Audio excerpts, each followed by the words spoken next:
it was worth it because I had a very good doctor's experience. My doctor really appreciated this. That's what you should feel like after a good doctor's visit.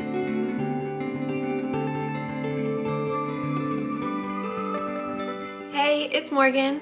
Welcome to my channel. Today I'm going to share a little bit about a recent doctor's visit I had that went very well, I'm happy to say.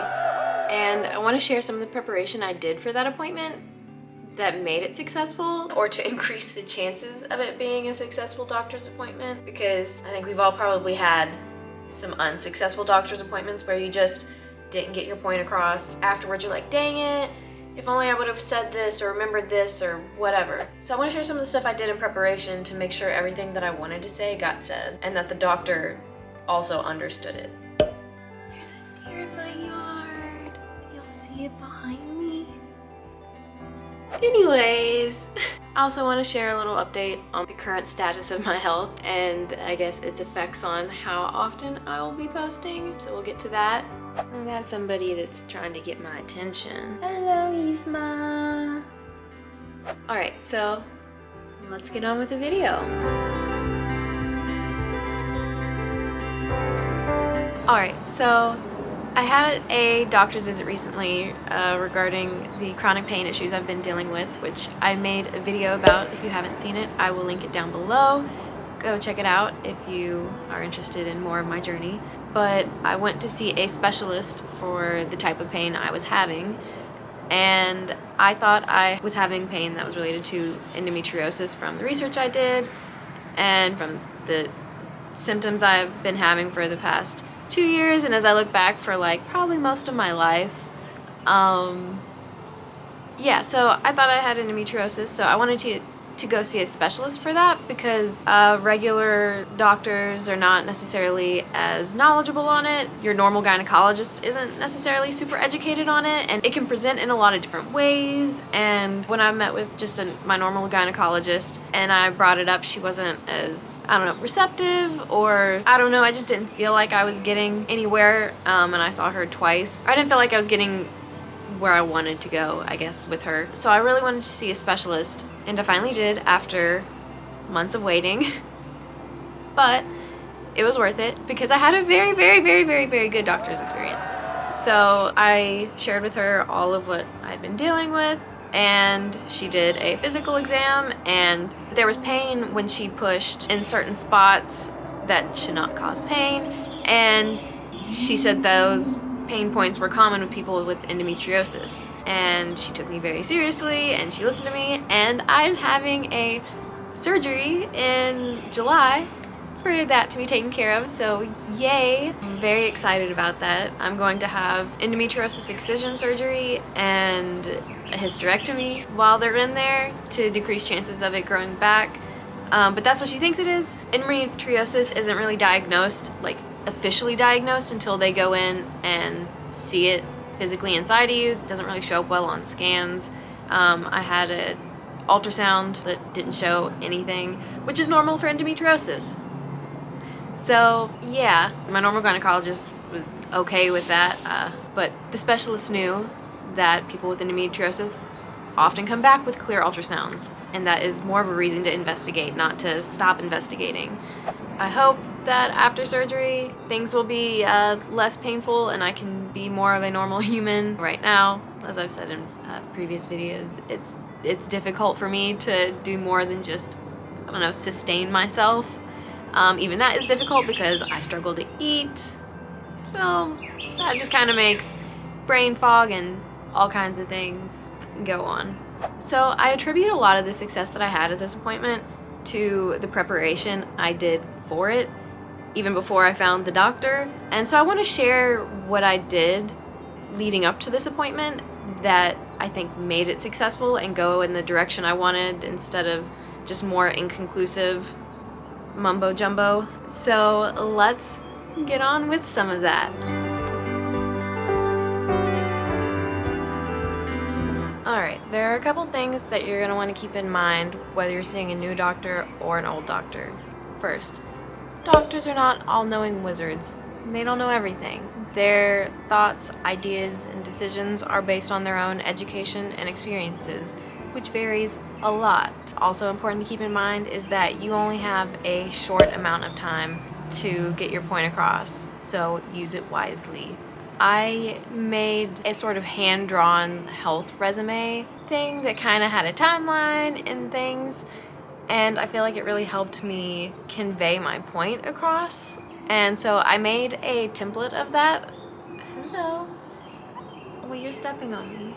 Okay. So I made a template based off of that, a health resume, if you will, for your appointment, but I'll get to that later.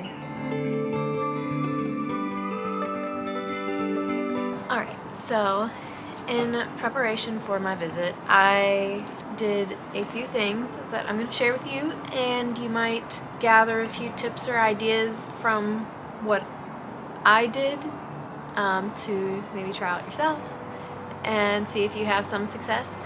So I started by getting to know my own body and recording and noting when my body felt certain ways. And I've been doing this for like 2 years. I'm not very good at journaling or writing consistently or doing anything like that consistently. When I did do it, I tried to make notes on days where I felt if my back hurt extra, or if I felt extra nauseous or whatever. I tried to make some notes of that so I would have some sort of like frame of reference for time. The better you know your body and understand it, the better you're going to be able to communicate to your doctor what you're feeling more precisely. So if you can record if there's any sort of associations that cause a certain type of pain, or the frequency, does it happen at certain times of the month, or does it happen randomly? And also note the severity, because that's important too. Like, you might always have pain constantly, but then you might have days that spike, and it's important to note those or be aware of those yourself so that you can share those with your doctor, but also for you to know your body. It might be helpful to keep a journal just for your health, depending on what you're dealing with, or if you just like to keep things separate, to just have it in one place that you can go back to and look. And it also is kind of a form of self-validation, because if you don't write it down and things, sometimes you can be like, am I imagining all these things? Like, did I really feel that pain? But then if you go back and look at your notes and you're like, yeah, I did really feel bad that day. Like, I didn't make that up, or like, whatever. It can help. Knowing your body and your symptoms will help with the next step. And that is researching your symptoms. And this can sound scary because Google can say a lot of things, but it's also your best friend in figuring out your body. And some of the information you're going to find is going to be helpful and some of it's not. So just keep that in mind as you filter through stuff, but find what resonates you. Are you finding other people that are saying that their body's feeling the same? What kind of diagnoses are they having? And that kind of thing. And after doing some research and narrowing down what was wrong or what might be wrong, for me, the notes were vital for this, because I would not have noticed that my pain was like cycling, or I might not have connected all of the pain types that I was having to one thing if I didn't have those notes. But some of those notes were so specific that when I did find a diagnosis that resonated with me, which was endometriosis, some of those very specific things that I had noted other people were having that Google didn't necessarily have, like in the top searches or whatever. It was more in like people's personal stories and maybe their blogs or videos. But I found forums to be really helpful, specifically Reddit. People can ask questions and it's organized, so like there's like a whole section dedicated to like endometriosis, and like there's probably something for like every single diagnosis or issue or symptoms or whatever you got going on. There's a Reddit forum for it. And it's not experts, it's real people, but it's really helpful to see other people's perspectives and see what their daily life might be like, especially for a disease that affects so many people differently, like endometriosis. To me, the research part is crucial to being an active part of your own health journey and being an advocate for yourself. I don't know, I think I've seen people that see doctors as the experts on everything, and you go and if they tell you it's this, then it definitely is this. People don't have a healthy skepticism of what doctors think of their body, because doctors only see you for short periods of time, sporadically, and they just don't know your whole story like you do. And if you're not communicating everything well to them, and you don't understand stuff well yourself, there's a lot of room for miscommunication and misdiagnoses and just a lot of unnecessary gray area when if you just do a little bit of researching yourself. And I'm not saying like disaster bait your symptoms and like, go worst possible scenario and, have a freak out. That's not what I'm saying at all. I'm saying be mindful and get to know your body and see if you can find people that are experiencing similar things.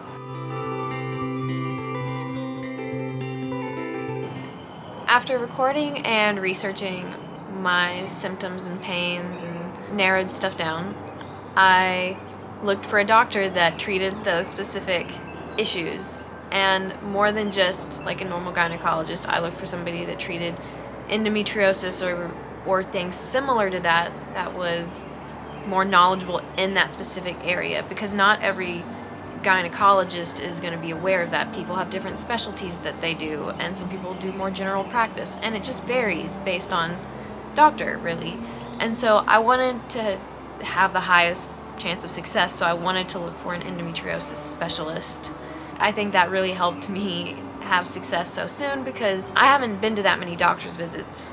Well, mostly because I've had a lot of pain and it's been during COVID, and yeah, that kind of messed up getting to doctors. But a lot of people with endometriosis go a lot of years without being diagnosed, like 10, 20, like it can be misdiagnosed. People get gaslit for the way they feel, like, so it was just important to me to find a specialist because I didn't want that. My advice for researching a doctor would be find one that treats your specific ailments or pain as a start. Or if you have a primary care physician, you can bring your issues up with them, absolutely. It still helps to do the recording and the researching, even if you're going to your normal doctor. If you feel like you and your doctor are not on the same wavelength, it's okay to go see a different doctor or get a second opinion, or any of the options are okay. There's not really a wrong way to do this. It's just you trying to get better. And I think that's something that all your doctors can agree on, is that they want you to get better. Just some people have better knowledge of the situation that you're in, and it's important to find those ones and match up with them to get to the best diagnosis and treatment fastest. And then also in researching doctors, it can be helpful to find doctors that look like you, if you're female and you want to see a female doctor, do that. If you're a person of color and you would like to see someone that looks like you, then do that. I really highly suggest that, because they're going to be able to probably understand you better. You will probably be able to get your point across clearer if you're more comfortable talking to them, if you feel like you're on the same level talking to them. Like me personally, I prefer seeing female doctors. I just feel like I can communicate better with females, and there's nothing against male doctors. There are really great male doctors, but just for me in my situation, just always felt more comfortable with women. And there's nothing wrong with that. You don't want to go to your doctor's appointment and have that short amount of time be full of anxiety about if you're going to be heard, if you're going to get your point across, if you're going to get, mansplained to. Like, you want to find the right doctor. You know what I'm saying? But yeah, those are things that I took into account when I was looking for my own doctor, who is a female that specializes in endometriosis treatment. Alright, after the recording, the research, the looking for a doctor, scheduling an appointment, now what do you do before your appointment, now that you've done all of that? The final preparation is making a resume. Lovely. And I say this meaning some sort of notes, whether it's printed, handwritten, whatever, that you can give to your doctor that they can look at and scan in less than a minute and get the gist of how you're feeling. Section for your symptoms, your main concerns, medication, family history, relevant notes, your diet if that's relevant, a timeline, really anything that you think would be helpful for your doctor to know. You know, you always fill out the pre-doctor paperwork that's like, check these boxes, and there's not much room for deviation or explanation, and what you're experiencing may not even be on there. And yeah, you probably know what I'm talking about. They see those types of papers every day, you know, the form that everybody has to fill out. And that could probably be a bit mind-numbing. So if you want yours to, you know, stand out and your doctor to really see you as a person and see what you're dealing with, then I find this really helpful, and also saves a ton of time in the exam room or whenever you are talking to the doctor. And like I said, I made a hand-drawn one of these and I kind of just divided it up, but I used the one that I made for myself and I turned it into a template that I will post here that you can see. And I will also link this down below for you to download if you want to fill it out for your own doctor's visits. It was really helpful for me to have these things written down, and probably also helpful to take a copy for yourself so you can just make sure everything that you want to say is said. Doctor's visits can be very intimidating. This helped me feel much more confident in myself when I was in the visit.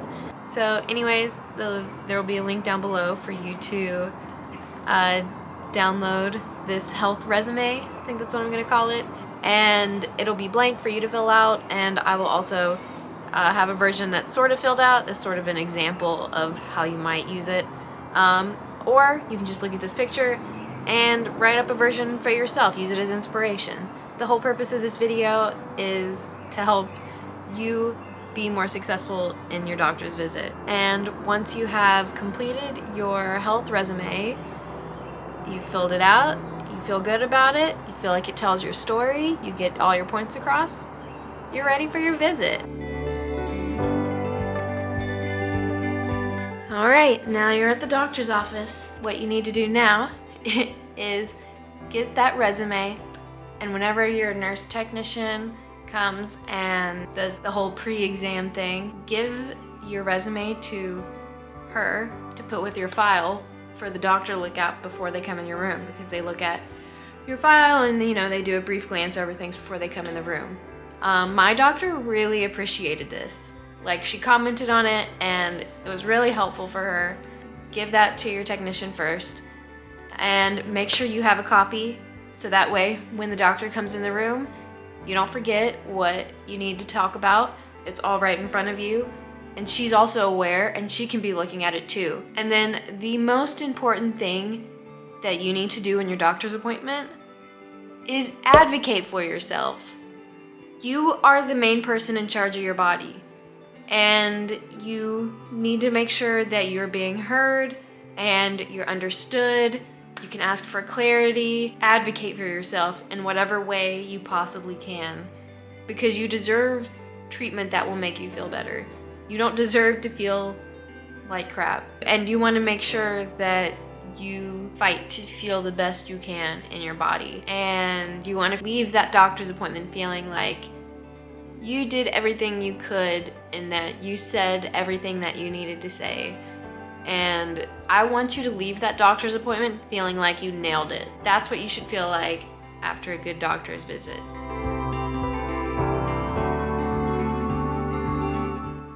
Alright, so yeah, that is how my visit went and some of the preparation I did for the visit. I hope that someone maybe found it helpful.